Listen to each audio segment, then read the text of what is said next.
VeggieTales was created over 25 years ago to teach children Christian morals with stories using biblical values. I know of a lot of people that have grown up watching this show, including myself. I first began watching it on TV and rented some DVDs when I was about 10 years old. This year, I've been going back to rewatching each episode I saw when I was younger, along with all of the episodes I had never seen from back then. Brings back good memories, singing all of the lovable, silly songs again, and catching up on fun moments with my veggie friends.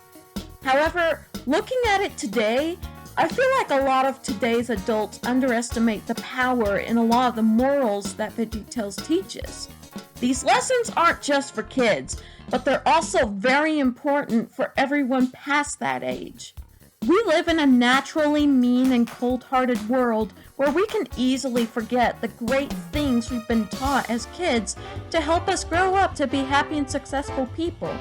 Being reminded of the positive and inspiring intentions of VeggieTales helps me to be happy with how I'm living my life and has helped me to become a more naturally loving and compassionate person. In this video, I want to give a reminder of some lessons that VeggieTales has taught that can help make our world a better place if we choose to follow them.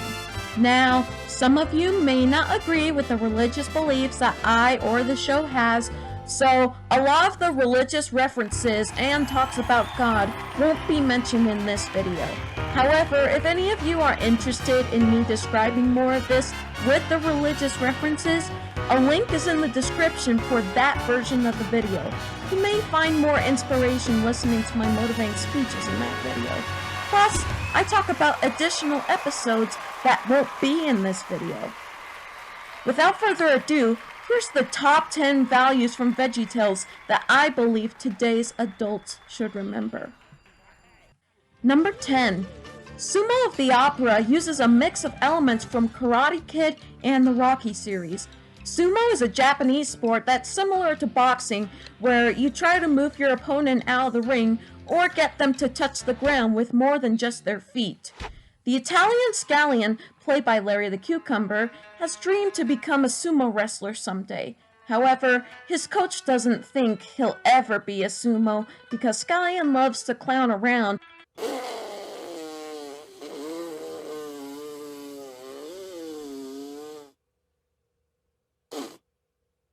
rather than work hard training to actually be a champion wrestler. After seeing a tiger bike as a championship prize and finding out that he owes his friend a fixed-up bike, Scallion decides to start training for the championship. However, it's harder than he thought. His coach inspires him to persevere and stick it out to the end, even when it's hard and painful. Perseverance really does have its great rewards in the end. The harder you work for something and the more pain you endure, the better your reward will be in the end. And I can tell you that I know this from personal experience. Number 9. The Larry Boy cartoon adventures may not be part of the original series, but you gotta admit, this was Larry Boy's best look. I miss this look for him. Anyways, the first episode in those cartoons was Larry Boy and the Angry Eyebrows, which teaches anger management. The villain Awful Alvin uses his minions, the Angry Eyebrows, to take control over the citizens of Bumbleberg. Anyone that holds on to extreme anger has the eyebrows attached to them, and their anger easily stays uncontrollable. This causes riot and violence among the citizens of Bumbleberg. Larry Boy even had the Angry Eyebrows on him at one point, but when he remembered what he was taught by his loyal butler Archibald and his superhero teacher, he was able to let go of his anger and be rewarded with strengthening happiness, which set an example for his friends and got the eyebrows off of them as well. This episode may not have developed as the best start for a 2D cartoon series. Dance with me, Lampy! But boy, I love the lesson that it teaches so much. Don't do things that you'll regret by holding on to anger. Learn to forgive and love others anyway, and that will also reward you in the end. And speaking of forgiveness, let's move on to number 8. This part will focus on the Celery Night Fever episode, while the religious version of this video will focus on the Grapes of Wrath. In Celery Night Fever, a band from 1975 known as the Groovy Brothers separates after Lanny Wilson decides to walk off with a solo career which breaks the musical careers of his fellow band members. Almost 40 years later, Lanny's granddaughter Laura wishes to bring the Groovy Brothers back together in order to raise funds to save Celery Park, where the band originally performed, from Mr. Onion taking it down and building a motel over it. Laura and Lanny work on bringing the band back together, which went well until they talked to Dennis, guitar player and a lead singer in the band, who wouldn't forgive Lanny for walking out on his best friend. On the night of a scheduled band reunion, a lot of the band decides to quit because they've gotten rusty ever since Lanny walked away. However, after Lanny and Laura started singing to at least get the show to go on, the band came back and performed, including Dennis, who chooses to forgive. And not only did that concert raise enough funds to save Celery Park, but it also helped Mr. Onion come back as a tuba player in the band. Everyone makes mistakes, but close friends don't naturally intend to hurt each other. Learn to forgive old friends to make new and better friendships. Sincere forgiveness between friends strengthens relationships and creates more happy and unforgettable memories. Number 7. We all deal with temptation that turn into addictions at some point in our lives. A lot of addictions come from a huge desire for material goods, video games, money, drugs, clothes, and chocolate. Larry Boy and the Bad Apple reminds us that addictions are unhealthy and that temptation is too strong for any of us to overcome. Well, not on our own. With the help of our close friends, family, and counselors and teachers, we can get support and encouragement to motivate us to control our urges and focus on what's more important and what makes us even happier. I did a playthrough of Larry Boy and the Bad Apple for the Game Boy Advance. Check my channel playlist to give it a watch and see more of the story from the VeggieTales episode. Addictions aren't easy to have control over, and they bring lots of pain throughout your life if you're not careful. If you're struggling to find how to fight against temptation, talk to anyone that you trust most and that are there most for you. And they can aid you in your journey to being more successful and happy, as well as reward you for your hard efforts. Number 6. I just love Larry Boy's episodes, and I want to bring up one more episode with him. However, Larry Boy isn't the only main hero in this one. Several of our veggie friends have gotten together to build the League of Incredible Vegetables. The League works together to save the town from crime.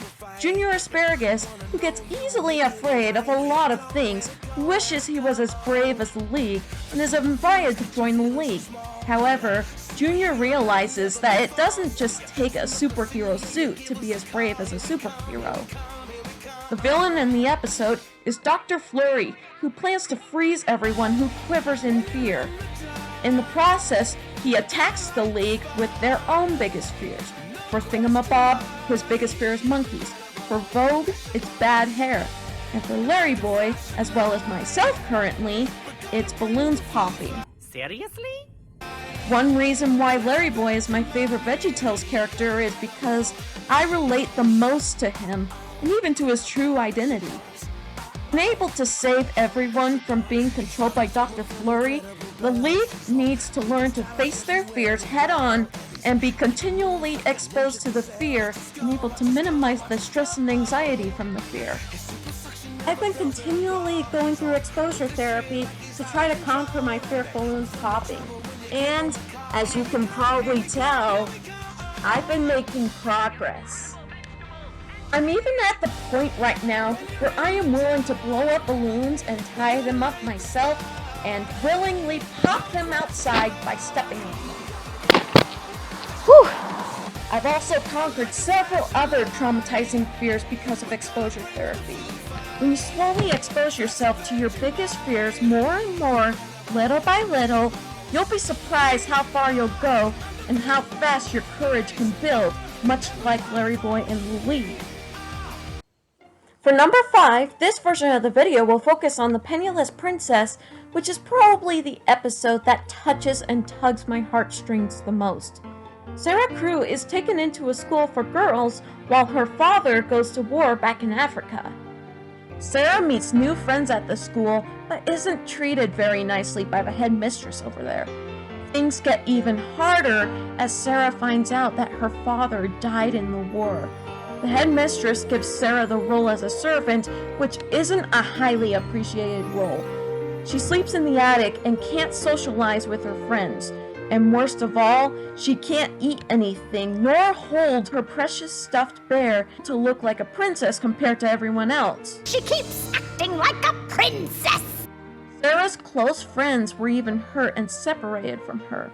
However, despite how bleak and dark everything looks, Sarah holds on to hope, remembers how precious she was to her father, keeps showing kindness towards people, and in turn was able to get help and extra care by her father's friend, who was able to receive the money her father lost in the war. Oftentimes, we may fall into dark, rainy times like Sarah has. I know I've really felt like that. However, when we remember how much our closest friends and family love us, the light at the end of the tunnel will be in reach, and it'll make going through our sadness and loneliness worth it. Take things just a moment at a time. Keep having good desires and work on serving others. Then your rewards will be even greater than you think. Number 4. This video will focus on Minnesota Cuke, the search for Noah's umbrella for this part. Minnesota feels hurt when he gets laughed at for doing silly things, even when they're the right thing to do. This easily causes him to lose his confidence in collecting more historic artifacts before they get misused or even destroyed. In the episode, Minnesota is asked to find Noah's umbrella for a children's backyard exhibit. He's given an instruction book that has very specific instructions for how to access the passageway to the umbrella. But Minnesota feels unsettled about most of the instructions. He had to hop up and down pyramid stairs backwards, sing a song with childish lyrics while dancing specific steps, and other things that caused other people to laugh at him. His friends help him to remember that when he does the right thing and thinks of the rewards for doing it, he'll eventually be able to block out the noise of everyone else. Remember that you have close friends by your side that believe you can do hard, great things. If you can't block out laughter doing things yourself, have your friends by your side to work on the things with you. Your friendships and goodwill will have a powerful ability to strengthen the courage to do the right thing, even if you get laughed at. The sun, it came out and dried up. Everything was fine and dandy. Number 3. Have you ever wished you could have the life of someone else because it looks happier and more fun than the life you have? Princess and the Pop Star shows what can happen when you choose to switch lifestyles with someone else. Princess is a farmer who adores the music of Vanna Banana. Her life's perfect. How awesome would it be to hear yourself singing on the radio, be adored by millions of fans, wear fancy clothes, and be in a cool music video? She wishes she could live a rich life under the spotlight like Vanna. However, Vanna is overwhelmed of the many duties she has as a pop star and wishes she had a simpler life, like out in the prairie around animals, children, and a loving family. Both girls figure out that both of their lifestyles have hard things and that it's better that they were born to have the talents that they do. I know I've had a couple of my fans wish that they were me. I understand that a lot of you look at me with having such a happy and carefree life, and I appreciate you for thinking of me like that. However, you may not realize the many hard things that I go through. I'm a country girl that also takes care of animals, including farm animals like my next door neighbor's goats. A lot of times, I don't want to go out there to get messy by the animals and to work under the hot sun. However, that life is more precious to me than a life as a monetized YouTube superstar, because I know animals have emotions like us, and I care about those living souls and want to comfort them. And because I also care about other people, I wouldn't want anyone else to go through the traumas and pain that I've faced, even if they choose not to believe in my pains. You were born to do something very special with your life. Search deep inside yourself to find your strengths and use them to bring joy to the world. Number 2. I'm actually not going to put my main focus on a VeggieTales episode, but I'm going to focus this part on the song I Can Be Your Friend, originally from Are You My Neighbor? There have been many stories on discrimination and wars because of disagreements. We need to realize that we were all born and made differently because that helps create more happiness and a more colorful world. Everyone can be friends with literally everyone. We just need to choose to appreciate their beautiful differences and love them for who they are. I naturally accept friends of all kinds. I've made friends that support different things than what I do. For example, I'm friends with quite a few people in the LGBTQ community and still like to have fun with them. I love making friends with people I can disagree politely with, because it allows me to show an example that will inspire others to be friends with everyone. We really all can be friends in any day or any weather, if we just choose to. It's really that simple.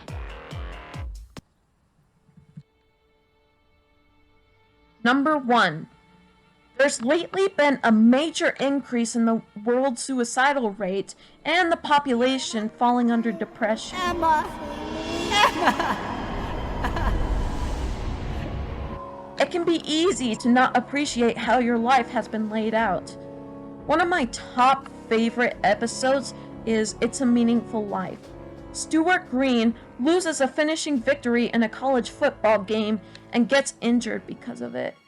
Throughout his married life, he wishes that he could go back in time to catch that football and to be able to get popular and leave town like his playmate Morty Bumble did. However, when he realizes what that life is really like, he doesn't appreciate it and knows the victory will get to his head and ruin the lives of those he loves. He then finds beauty and joy in the life he currently lives in, which gives him compassion from others. Have you ever made a choice or something happened to you that you wish you could go back in time to change it? I have. And it put me in an era 3 years ago where I attempted suicide.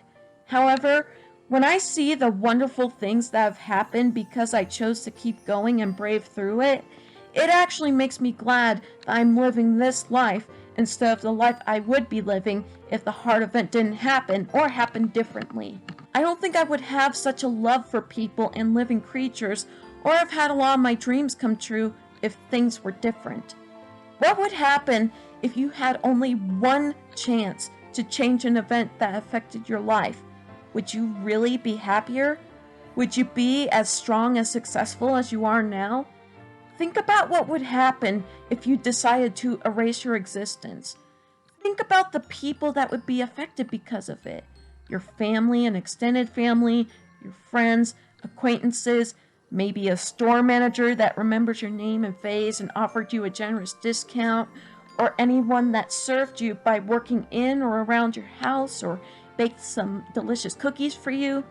You don't want to hurt all those people, do you? They all love you and care about you. They're waiting to see you do something incredible that will change their lives for the better, which will change your life even more when you keep your head up until your work in this life is done. Things are hard, but your life is precious.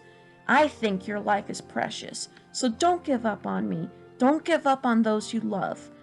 I'll be there, and your closest friends will be there for you to hold your back during the journey through this earthly life.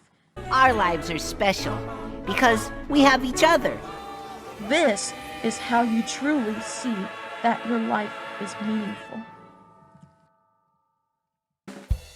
Thank you all for watching this video. I hope you have received encouragement and inspiration from my words. I appreciate everyone that links these values to the VeggieTales episodes like I have. I hope we get to learn even more great values when brand new VeggieTales episodes start airing in October of 2019. Again, click the link in the description if you'd like to hear these same values with my religious perspective. Hope you love this video, and I'll see you in another upload.